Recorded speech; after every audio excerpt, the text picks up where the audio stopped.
आज निकाय चुनाव को लेकर भाजपा की बड़ी बैठक हो सकती है। भाजपा प्रदेश अध्यक्ष भूपेंद्र चौधरी वाराणसी जाएंगे। महामंत्री संगठन धर्मपाल सैनी भी वाराणसी पहुंचेंगे। गृह मंत्री अमित शाह और सीएम योगी आदित्यनाथ भी बनारस में ही मौजूद रहेंगे। पदाधिकारियों के साथ मेयर की उम्मीदवार को लेकर चर्चा हो सकती है। तो ये बड़ी खबर आपको बता दें, आज निकाय चुनाव को लेकर भाजपा की बैठक हो सकती है। लगातार बैठकों का दौर भारतीय जनता पार्टी में जारी है। भाजपा प्रदेश अध्यक्ष भूपेंद्र चौधरी वाराणसी आज जाएंगे। महामंत्री संगठन धर्मपाल सिंह सैनी भी वाराणसी जाएंगे। गृह मंत्री अमित शाह और योगी आदित्यनाथ वाराणसी में मौजूद रहेंगे। पदाधिकारियों के साथ मेयर के उम्मीदवार को लेकर चर्चा हो सकती है, क्योंकि उपचुनाव के खत्म होने के बाद अब पूरा फोकस बीजेपी का निकाय चुनाव पर है। और ऐसे में जिताऊ कैंडिडेट कौन होगा, किसको मैदान में उतारा जाए जिसके बाद जीत हासिल हो, इस पर बीजेपी लगातार मंथन कई बैठकों में कर चुकी है। आज भी बड़ी बैठक होनी है, पदाधिकारियों के साथ बैठक होगी।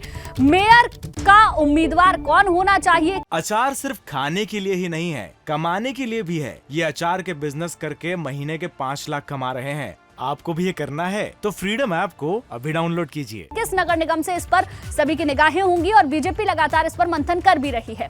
निकाय की था आज शाह लेंगे, वो कैसे आपको बताते हैं। निकाय चुनाव को लेकर आज चर्चा हो सकती है, पदाधिकारियों के साथ बैठक होगी। जनसभा को भी अमित शाह संबोधित करेंगे।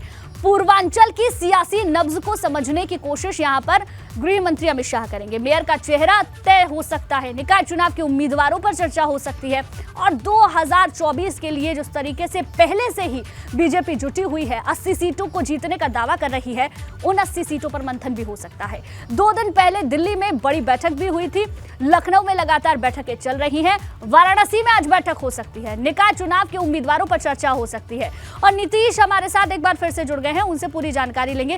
नीतीश, उपचुनाव के बाद अब पूरा फोकस निकाय चुनाव पर है और लगातार विधानसभा चुनाव के बाद से ही हमने सुना है कि 24 में 80 सीटें जीतने का दावा भारतीय जनता पार्टी कर रही है।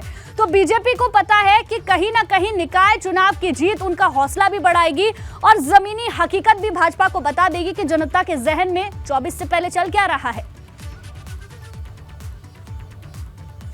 निश्चित तौर पे, और ये जो चुनाव होगा, निकाय चुनाव संदेश देने का काम करेगा। चूंकि अगर 1995 से बात करें तो भारतीय जनता पार्टी का मेयर यहाँ के नगर निकाय चुनाव में नगर निगम की सीट पर काबिज रहता है और हर स्तर पर ये जो सीट है उसे बीजेपी किसी भी कीमत पर हासिल करना चाहती है। लेकिन इसके इतर अगर बात करें तो उम्मीदवार तो अपनी जगह है, लेकिन दावेदारों की फहरिस्त लंबी है। 30 से ज्यादा दावेदार इसमें खड़े हैं। कई उच्च पदस्थ लोग, यानी जो संगठन के पदस्थ लोग हैं, उन्होंने भी अपना आवेदन दे दिया है। और आपको बता दूं कि सूत्रों के हवाले से खबर है कि बनारस की वर्तमान मेयर भी लखनऊ के चक्कर लगाती हुई देखी जा रही थी। तो फोन की घंटियां बज रही हैं, लोग अपने अपने जुगाड़ भी तलाश रहे हैं। और ऐसी स्थिति में संगठन में पूरी तरह से एक रूपता हो, चुनाव पारदर्शिता के साथ एक होकर, एकजुट होकर लड़ा जाए, ये बड़ा चैलेंज है। और इसके लिए आज यहाँ पर बैठक हो सकती है, पूरी रणनीति तय हो सकती है और कौन मेयर हो,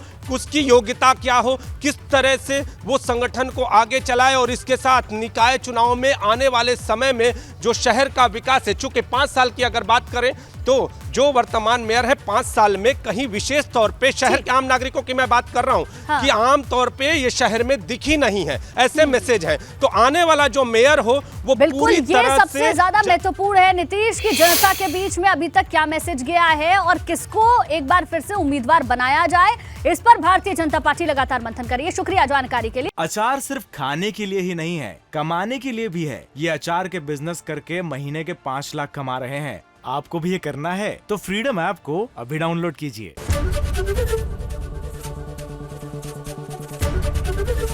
एबीपी गंगा, खबर आपकी, जुबान आपकी।